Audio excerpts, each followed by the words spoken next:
사람들이 이제 제도의 역설이라고, 가난한 사람에게 몰아줄수록 가난한 사람이 작게 받는다라는 이 역설을 발견했습니다.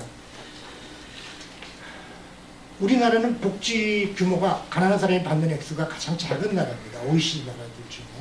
예를 들면 우리나라는 가난한 사람에게 대부분의 복지를 좀 몰아주는 경향이, 아까 140만 원씩 주잖아요. 국기법 같은 거. 그런 경향이 있는데 이제 그 경향이 좀 반대됐죠. 아동수당도 10만 원 되고 기초연금도 생기고, 그래서 경향이 좀 바뀌었습니다만, 그래서 이거를 로빈훗 정책을 부자한테 뺏어서 가난한 사람에게만 주는 정책을 말하고요. 마태 정책은 뭐 달란트 많은 사람에게 달란트를 비례해서 더 주는 정책이에요. 그러니까 부자까지 주는 정책이 더 저소득층에게 유리하다. 뭐 이런 결론을 냈는데요. 이 이유는 뭘까요? 이것도 굉장히 설명하기가 어렵지만 이것도 정치를 생각해보면 간단합니다. 예를 들어서 아까 똑같은 표인데요. 선별소득보장 30을 줬고 아까 똑같은 겁니다. 근데 이걸 40으로 어떤 대통령이 나와서 나 40으로 올릴게 선별 하면은 중산층이 마이너스 6이 마이너스 8이 돼요. 그래서 어떤 야당 대통령이 보수당 대통령이 후보로 나와서 선별소득보장 없애줄게. 일하는 사람 일하지 않으면 먹지도 말아야 돼. 그럼 중산층은 마이너스 6이 됐다. 제로가 됩니다. 그래서 이런 나라는 이거 30에서 40으로 올릴게라는 대통령이 당선되는 숫자가 작은 거예요. 그런데 이런 나라는 30에서 아까 똑같은 겁니다. 30 플러스 10이 마이너스 40이가 됐죠. 나 40으로 올릴게 그러면 중산층이 더 많이 받게 되죠. 이런 나라는 40으로 올릴게라는 대통령이 당선되는 횟수가 더 많아지는 거예요. 그래서 이런 과정을 한 선거 10번만 하면 이때 가난한 사람이 몰아받던 것보다 이 골고루 받으면서 가난한 사람이 받는 게 훨씬 더 복지 규모 확대가 빨리 늘어나서 결과적으로 가난한 사람이 더 많이 받게 된다는 게 정치적인 과정이 되겠습니다.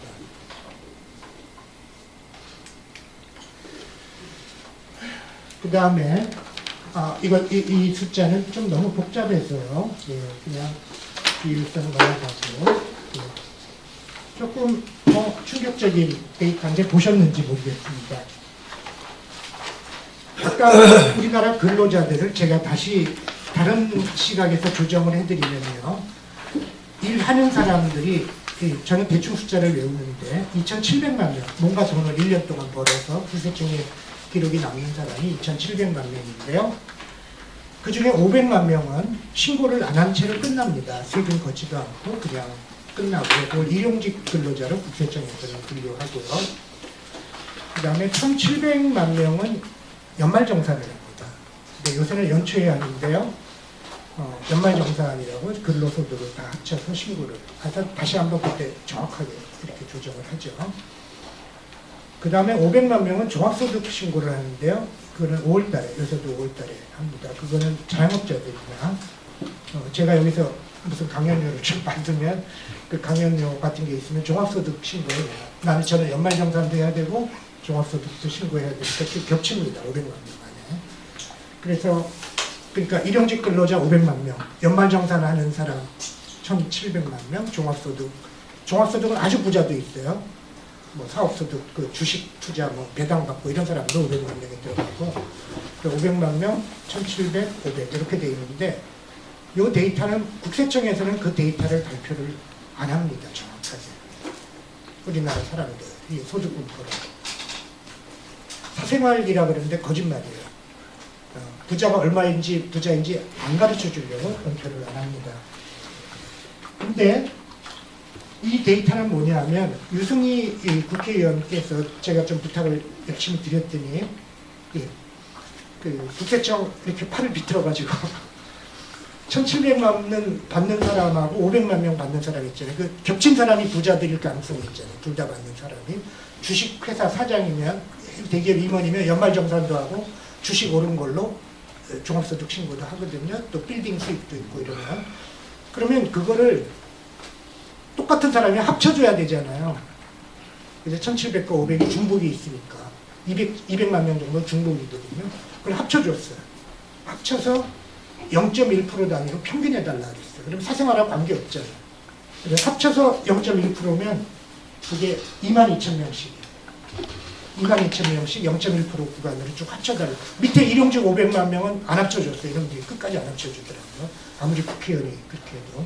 그 빼고, 가장 어려운 사람들 빼고, 연말정산과 종합소득을 신고하는 사람을 주민등록번호 같으면 소득을 합쳐가지고 쭉 0.1% 단위로 평균했는데 50% 번째 중위소득이 얼마인지 아세요? 2,300만 원. 2017년입니다. 국세청 데이터입니다. 50% 번째 사람을 500만 명 빼고요. 일용직 1,700만 명과 통합소득 500만 명을 합친 2,200만 명에 그게 0.1% 단위는 22,000명이잖아요. 2,200만 명에 22,000명 50% 번째는 2,300만 명. 0.1%는 얼마냐면 14억 7,415억. 근데 보세요. 그 밑에는 소득이 뚝 떨어져요. 이거 4억밖에 안 돼요. 그 다음 0.1%는. 뚝뚝 떨어지죠. 이 사람들 뚝뚝 떨어져요. 여기서 여기가 달라요. 이건 14억이고 여기 4억이에요. 0.2%는 4억, 5억 정도고 0.1%는 15억이다. 이걸 찾아냈습니다. 자, 그러면 물론 이거는 안 믿어지는 숫자인데 이것도 국세청 컴퓨터에 있을 때 믿으셔야 돼요. 근데 이거를 다 취업자라고 보기는 어려워요. 왜냐하면 한 달에 6개월만 일한 사람도 여기 들어가 있는, 그래도 연말정산을 할 수도 있고 회사가 중간에 망할 수도 있고 6개월은 논 수도 있고 뭐 한 달 알바하다가 아이 이거 치우고 나 공무원 시험 준비하려고 그러면 한 달 기록만 나오는 사람도 있겠죠. 그렇지만 취업자는 그러면 취업자가 아닌 사람들을 빼면 좀 올라갈 겁니다. 그러나 2,500만 원 이상으로 안 올라갑니다. 그 취업자가 아닌 사람을 빼도. 그러면 이게 2,300만 원이라면요. 최저임금으로 한 달 내내 일할 수는 잘 없지만 만약 현실적으로 한다면 거기 한 2,300쯤 받을지 몰라요. 보너스 받으면. 최저임금 받으면 상위 50% 안에 들어가요. 그게 우리나라 소득분배가 지금 그렇답니다. 이걸로 지니계수라는 불평등 지수가 이제 계산하면 0.47이 나오더라고요. 0.5 정도 나오는 건 어떤 나라냐면은 남미 나라들이. 남미 나라들은 어떠냐면은 예, 부잣집에는 다 전기철조망이 있고요. 건축물도 경호원이 서 있거든요. 부자 아파트는 엘리베이터 키 따로 있고 현관키 따로 있고 그 집에 담벼락 키 따로 있고. 이게 진익에서 0.5인 나라의 부자들이 사는 상태가 그런데 이걸로 하면 0.5예요. 그 나라하고 소득분배 상태가 똑같아요. 혁명이 일어나기 전에 직전 나라들. 그리고 마피아들, 조직폭력배의 주된 업무와 인신매매인 나라들. 예, 부잣집 여자와 부잣집 아이들을 인신매매해서 주된 사업이 인신매매예요. 지금 뭐 우리는 뭐 매춘, 뭐 술집, 나이트클럽 이런 거잖아요. 주력 산업이 조직폭력배들은 그 나라는 조직폭력배 주된 사업이 납치거든요. 납치해서 신고하면 미국은 신고해도 죽이고 안 신고해도 신고 안 해도 죽인다는데 그 나라를 보니까 신고하면 반드시 죽여요. 신고 안 하면 돈만 주면 살아와요. 다 알아요 사람들이. 그래서 신고 안 해요. 다 부자인지 아니까.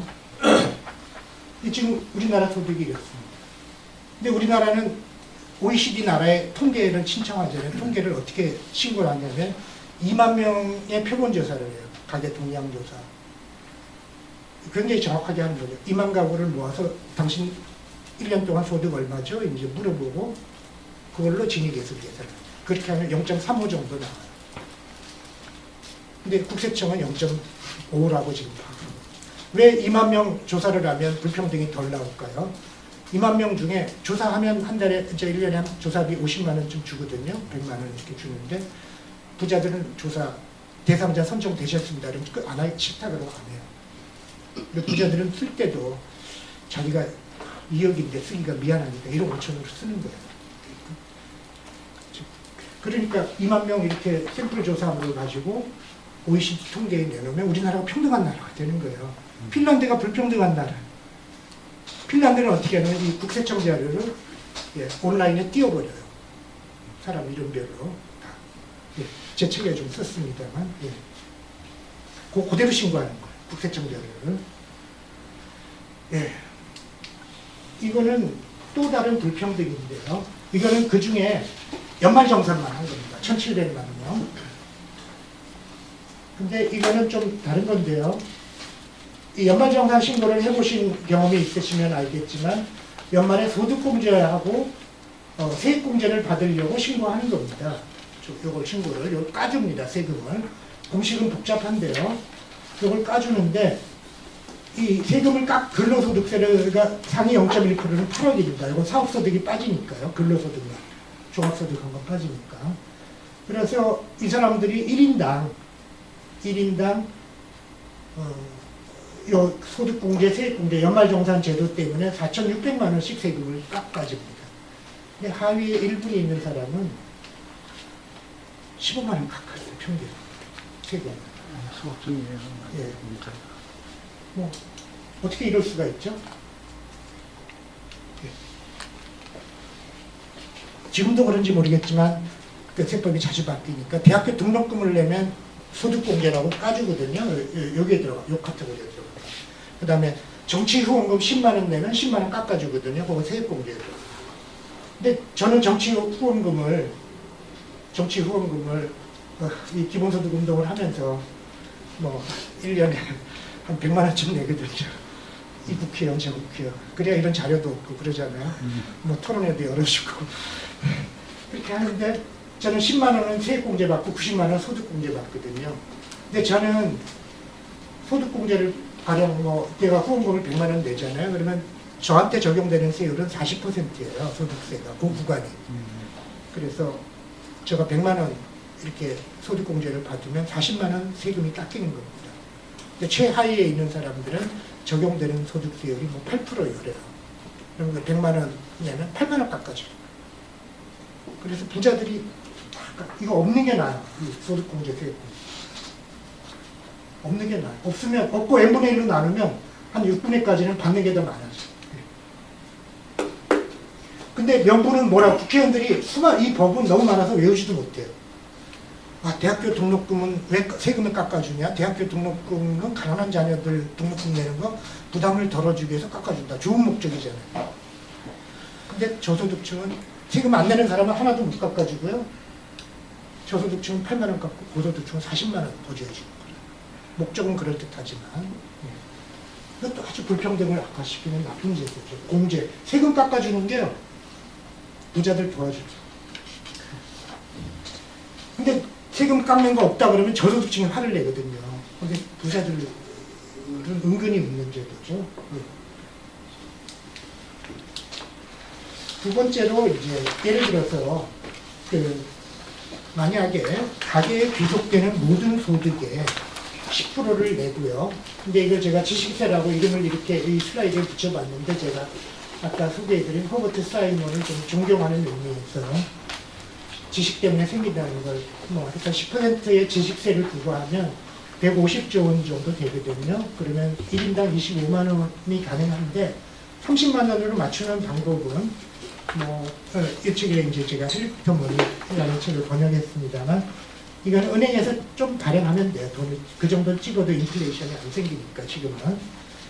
그러면 1인당 30만 원 정도 줄 수 있는데 그렇게 되면 이런 거예요. 그래서 가령 3인 가족 1억 800만 원인 사람은 세금을 10%니까 1080만 원 내고 3인 가족이니까 한 달에 90만 원씩 1080만 원 받죠. 30만 원씩 받고.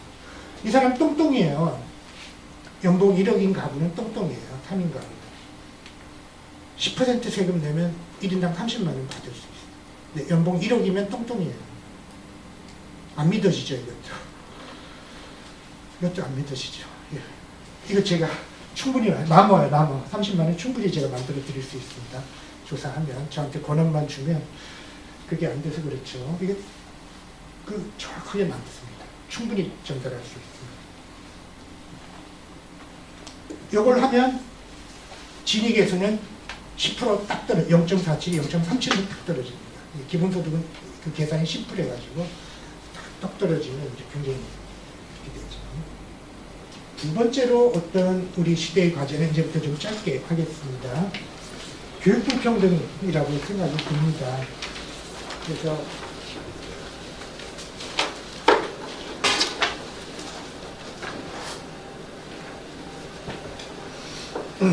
교육 불평등인데 이거 뭐냐면 미국에서 제 건 아니죠. 예, 이게 국민학교 3학년 때 수학 실력이 똑같은 애들입니다. 똑같은 애들인데 걔들이 어른이 되어서 부잣집에 태어난 애들은 벤처기업 발명을 더 많이 해요. 4배쯤 많이 해요. 훨씬 더 많이 하죠. 수학 실력은 똑같은데. 그래서 만약에 여성이나 소수자, 소수인종, 저소득층 이런 아이들이 고소득층처럼 발명을 할 수 있다면 미국의 뭐 애플, 뭐 아마존 이런 건 4배쯤 많았을 거다라는 연구 결과입니다. 가난하니까 혁신의 기회를 놓친 아이들이죠. 이것도 교육 불평등도 큰 문제지만 예를 들어서 보통 아시는 것과 달리 입시를 이렇게 조정해서 교육 불평등이 전혀 해소되지 않습니다. 입시가 이렇게 하나 저렇게 하나 거의 차이가 없고요. 어차피 이 부자들이 유리합니다. 교육 불평등을 막으려면요, 교육 불평등 중에 가장 큰 게 부모의 사회경제적 지위 때문에 아이디가 자기보다 더 잘 돼가지고 자기가 뭐 더 좋은 대학에 가면 불평등하다고 볼 수 있잖아요. 근데 부모의 사회적 경제적 지위가 영향을 안 미치게 하는 건데, 이건 어떤 시대냐면 전두환이 독재자가 쿠데타로 나라를 80년에 집권하고 나서 광주에서 한 2,000명 죽이고 집권하고 나니까 이게 독재자의 역설인데요. 이 독재자가 좋은 일 하나씩은 꼭 합니다. 독재자가 아니면 못할 일을. 그때 기억하시는지 모르겠지만 사교육을 금지시켰어요. 그리고 공무원 한 사람이 시범 케이스로 걸렸는데 공무원 바로 자르고 세무조사에서 탈탈 털어서 돈 다 뺏어버렸죠. 그 뒤로 아무도 무서워서 과외를 못 시켰습니다. 그 독재자 시절에 기억을 하시는 분들이 계실 거고 한 3년까지는 거의 못 시켰죠. 그 뒤로 조금씩 하다가 나중에 위헌 판결을 받게 되죠. 그때까지 기간인데, 그때 고등학교, 중학교 다닌 애들이 지금 40대, 50대가 됐습니다. 그리고 그 사람들의 그때부터 노동조사가 있었기 때문에 그 사람들의 요건 부모 직업입니다. 13 출신은 금수저 출신, 47은 흑수저들입니다. 그리고 50대 돼서 금수저로 사는 사람, 흑수저로 사는 사람. 근데